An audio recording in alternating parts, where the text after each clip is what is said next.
Thanks, Sophia and Kira. What used to be the gold standard of post-high school plans is now facing more questions than ever. With rising costs, different options, and a growing counterculture, more Americans are asking the question, is a college education really worth it in 2025? It's just that, your dollar doesn't go as far as it used to. There's several things that I had interest in that I never really pursued, but ultimately in college I ended up going for CIS, then music, then I dropped out and went to flight school. Oliver Catron and Luke Linares knew they wanted to be pilots. Catron went down the increasingly popular route to community college, while Linares dropped out of Fullerton College to pursue his dreams. My grades weren't really good enough for like a traditional four-year college, so I decided to go to Mount Sac. I got a 2-year degree in commercial flight, and I got a 4-year degree in aviation management. It's a little bit strange because as a pilot, realistically, you get a degree to kind of tick that box. Catron's not alone in that tick-the-box sentiment.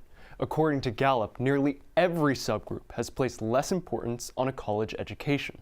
This includes groups like women, people of color, and Democrats who have historically placed greater value on higher education. Kira? Sophia? Very interesting, Nico. Now, what are some reasons people are shifting away from that prestigious 4-year degree? Well, Sophia, nearly half of Americans, 46% to be exact, still view college as fairly important, but the necessity of it is no longer as pertinent. Here's a look at why Linares believes that's the case. Elementary, middle, high school, college, right? And it's just a big tree. It's just you climb the totem pole. I feel like there should be more branches after high school. There should be more normalized branches. There's tons of other options. There's certifications, there's trade schools, there's independent, fields of study, and then there's college. There's starting a business, there's being an entrepreneur. There's so many different things you can do. And Nico, what role does the cost of higher education play in all this? Great question, Kira. According to usnews.com, tuition and fees at both public and private universities are up more than 40% over the last 2 decades, and that's adjusted for inflation. This rising cost, along with the alternative paths Linares mentioned earlier, has made many question what their viable path is after high school. For Chapman News, I'm Nico Schwegler. That's right, Kira and Sophia. Jimmy Kimmel's short-lived removal from on the air sent shockwaves off the air. But now, the attention has switched to the future. From crackdowns on free speech, to possible changes to FCC guidelines, to President Trump's next threat, nobody knows what domino will fall next. Yeah, I don't think anyone knows. I think, I think that's one thing that makes things feel so unsettled at the moment, is I don't think anyone knows where this is headed. Dr. John Compton is a political science professor at Chapman. He says the Kimmel episode is unlike any other he's observed. In my opinion, this is one of the most egregious examples of the government trying to censor speech it doesn't like that's happened in recent decades. I think Trump is totally in a class by himself. I mean, that's just part of American politics. But to find a president saying, I'm going to use my regulatory powers to force you off the air because you're criticizing me, I think that's completely unprecedented. Not only is the moment unprecedented, but it may not be a one-off either. FCC Chair Brendan Carr vowed last week that Kimmel wouldn't be the last shoe to drop. And Nico, I feel like we've been hearing a whole lot about Brendan Carr recently. Who exactly is he, and why is he someone we should be keeping tabs on? Well, Sophia, Brendan Carr was appointed head of the FCC by President Trump in January. Dr. Compton notes Carr is very willing to follow through on Trump's agenda, which continues to target anyone who disagrees with the president. I don't know if the tone has shifted that much. The tone has been pretty consistent, I would say. But I think that's the biggest difference, is that now he's got people in positions of power who want to carry out his directives, even when they may seem to be unconstitutional. Nico, we've talked a lot about the future today, but what are the next steps for this issue? Well, Kira, Sinclair and Nexstar, who initially rejected Kimmel's return to the air, finally ended their boycott, meaning Jimmy Kimmel Live is now back on all ABC stations. As for Trump's next move, well, that always seems to be a wild card, and we'll need to see when the next shoe finally drops. For Chapman News, I'm Nico Schwegler. Chapman Homecoming is a time for family, friendship, and of course, some football. But here at Chapman Crafted, It's a time to bring the community together and for business to boom.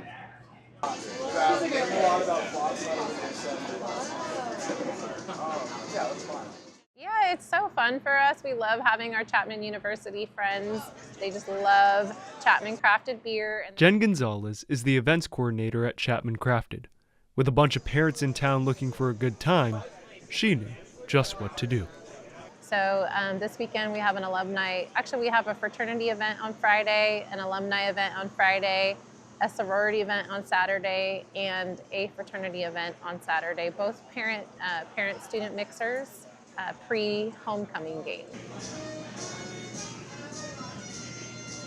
They love that, the parents especially love that their university has a brewery with a similar name, so close to their university. And don't be mistaken, this brewery knows precisely how to get the perfect blend of flavors into their beers.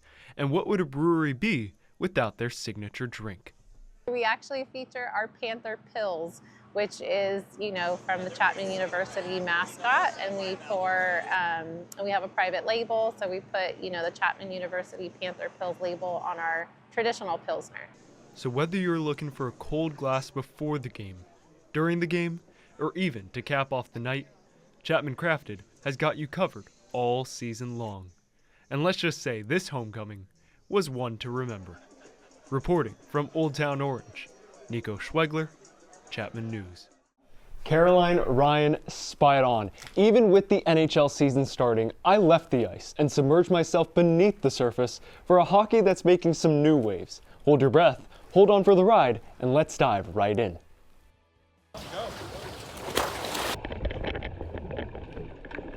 Underwater hockey is the greatest pool sport you've never heard of. It is a version of hockey that's played on the bottom of the pool. Casey Nakamura, coach of OC Octopus, says it's a sport that's not your average stick and puck game. Remember, you're playing in 7 feet deep of water, so you're not just reaching down, you have to dive down. And so you wear a dive mask, you have a snorkel, and you have flippers and fins, so that it actually moves really fast under the water.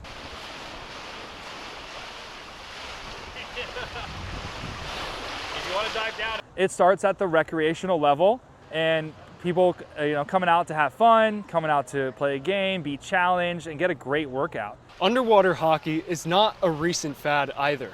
Created in 1954, the sport of octopus was created across the pond in Portsmouth, England, before sailing its way across the sea in the 1960s, right here to the States.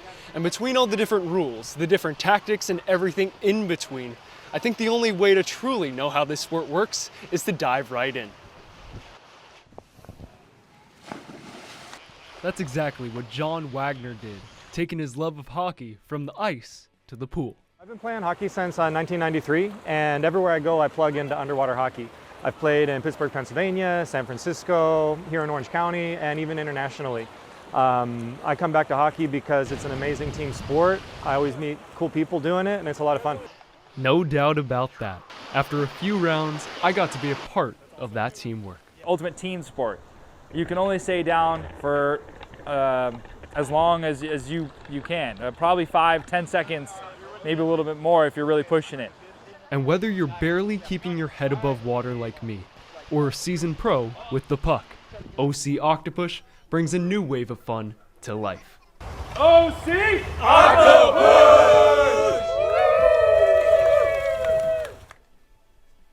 Well, a few hiccups along the road, or should I say in the pool, but hey, I thought the experience went swimmingly. Finally reporting from dry land, I'm Nico Schwegler for Chapman News. Lisa, Ainsley, it's that time of year, so let's not waste any time and jump into the Panther Sports Roundup, starting on the diamond, because the World Series has arrived. The 121st Fall Classic tees off Friday between a team of destiny, the Toronto Blue Jays, versus a team trying to start their dynasty, the Los Angeles Dodgers. Oh my goodness! Shohei Ohtani! Blue Jays, the payoff.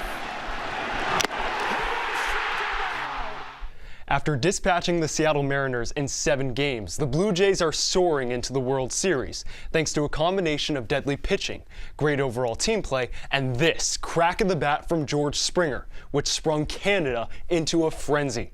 That no-doubter would be all the Jays needed to take home their first American League pennant in 32 years. Meanwhile, Chavez Ravine was bumping last Friday as Shohei Ohtani put up arguably the greatest postseason performance in MLB history. The $700 million man became the world's greatest showman once again, as he left the park not once, not twice, but said sayonara 3 times to send the Dodgers to a second straight World Series. Oh, and also just add 10 strikeouts to the mix on the mound, and it's easy to see why the Japanese superstar won NLCS MVP. First pitch of Game 1 is north of the border at Rogers Center on Friday at 5 p.m. Pacific. Meanwhile, in the NBA, their round ball rocking its way back to NBC tonight to tip off the 2025-26 NBA season. It's the first time since 2002 that NBC is carrying NBA games, synonymous with a nostalgic era, the round ball rock theme, and of course Michael Jordan's reign over the league. Many fans are ecstatic for the network's return. Tonight, the defending champion OKC Thunder and MVP Shai Gilgeous-Alexander look to strike lightning once again against recently acquired Kevin Durant, who hopes to soar like this to the moon with the Houston Rockets this season. Then, later in the night, a California classic in Hollywood as Steph Chef Curry hopes to cook up for the Golden State Warriors against the magician, known as Luka Doncic, and the Los Angeles Lakers. However, disappointing news for the purple and gold, as you won't be seeing moves like this out of LeBron James, who will miss the first opening night of his 23-year career with a nerve injury.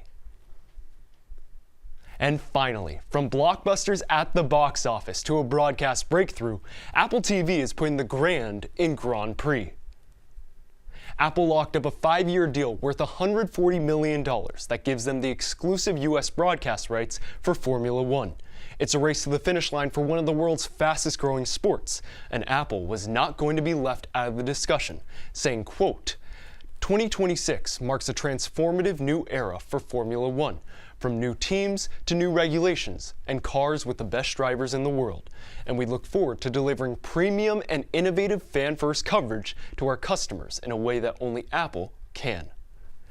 Apple hopes to build upon the success of F1 the movie, which recently became the highest-grossing sports film of all time. And whether it's Brad Pitt or Max Verstappen in the driver's seat, Apple is in pole position to succeed next year. It's a jam-packed week of sports you'll want to grab your popcorn for, so kick back and enjoy the show. For now, I've been Nico Schwegler on the Panther Sports Roundup, and I'll see you next week. Did we just witness the greatest World Series game of all time? At least for the Dodgers, it was the Hollywood finish they hoped for to take a 2-1 lead in the Fall Classic. 44 players contributed to an 18-inning thriller that even Michael Jackson would have been proud of, and no one was happier than Dodgers manager Dave Roberts, who had this to say after the game. That could go down as one of the greatest games of all time, or, it was ugly there for a while there, but, it's one of those things that I do believe that the 2 best teams in baseball are playing in this series, and the 2 toughest teams.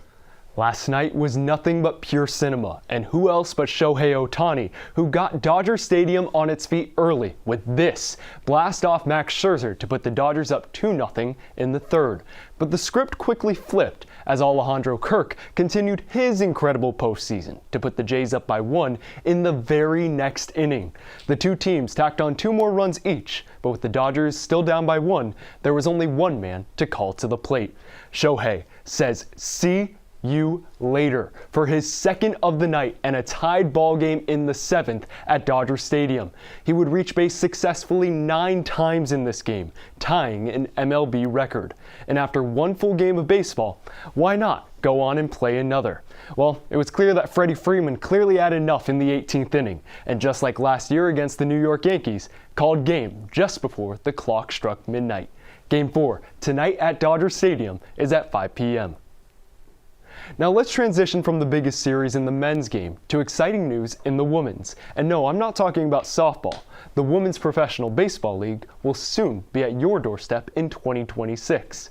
Teams will be taking the field in Boston, Los Angeles, New York, and San Francisco next year to tee off the inaugural season.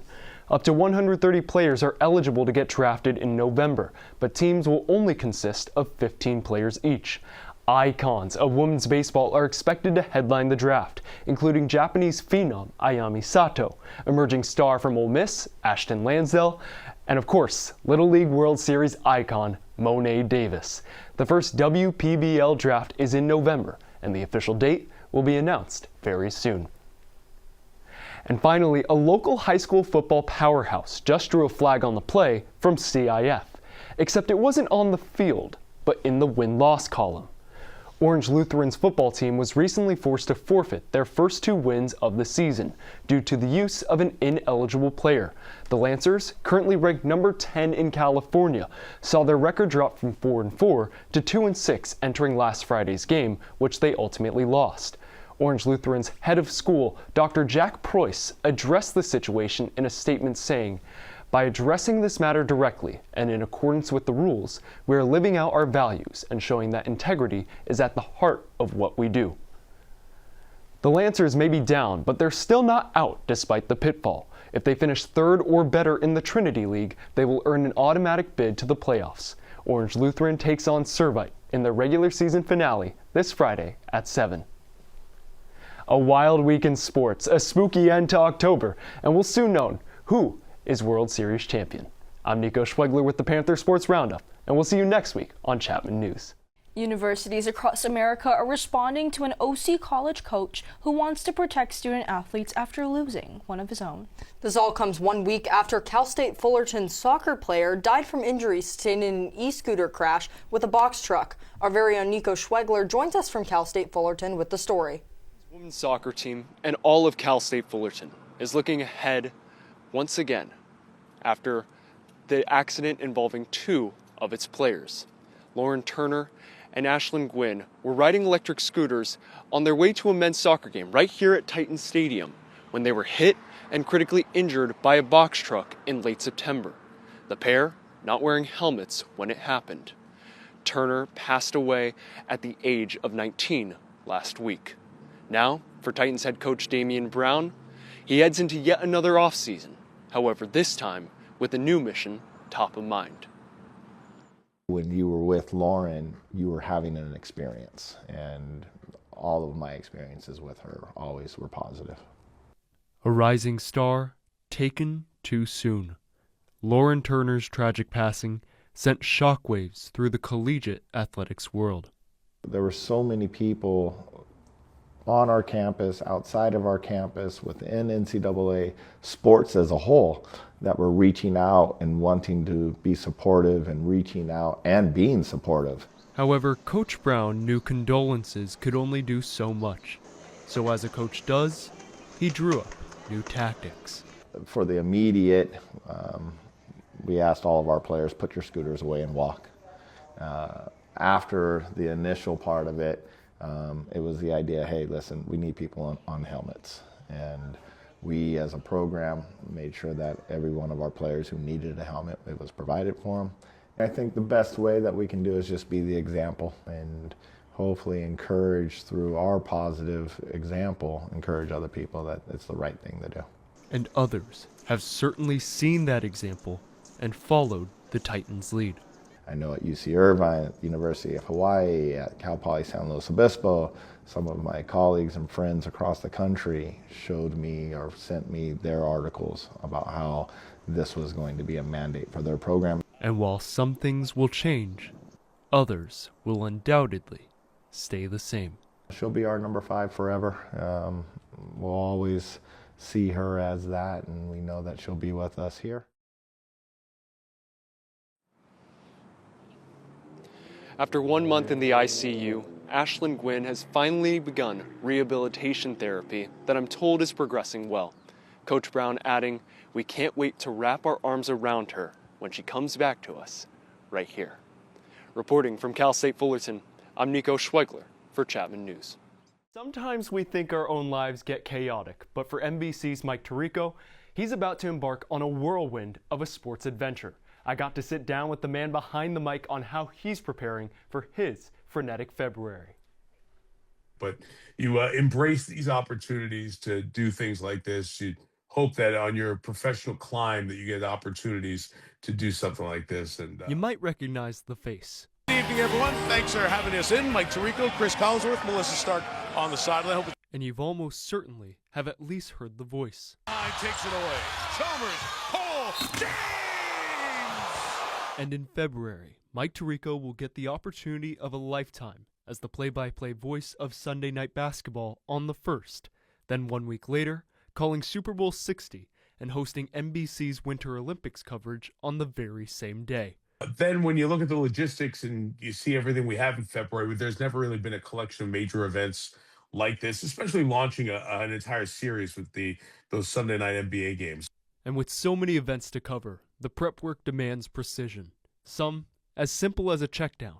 The nice part of calling a Super Bowl is you don't have to introduce the storylines because everyone who's watching has heard about them in some way, shape, or form. Others a bit more like Olympic weightlifting. But I think the biggest one for me is getting your arms around the Olympics because of the number of sports and the locations. All that prep is there. And then the Olympic prep really gets done over years, months, and weeks. And even for someone who has covered every event across the globe, the football finale has Tirico feeling like an Olympic champion. Yeah, this is certainly the one. You know, there's only a dozen folks who've had the chance to call a Super Bowl, play-by-play of the Super Bowl on network TV in the U.S. And to be added to that list is an extreme honor. And with all the preparation, adrenaline on game day, and the eventual travel, most would eventually burn out. But Tirico is keeping an optimistic outlook. Well, there is no one who's ever going to complain about taking a flight to Italy, right? Sembra perfetto, Mike. For Chapman News, I'm Nico Schwegler.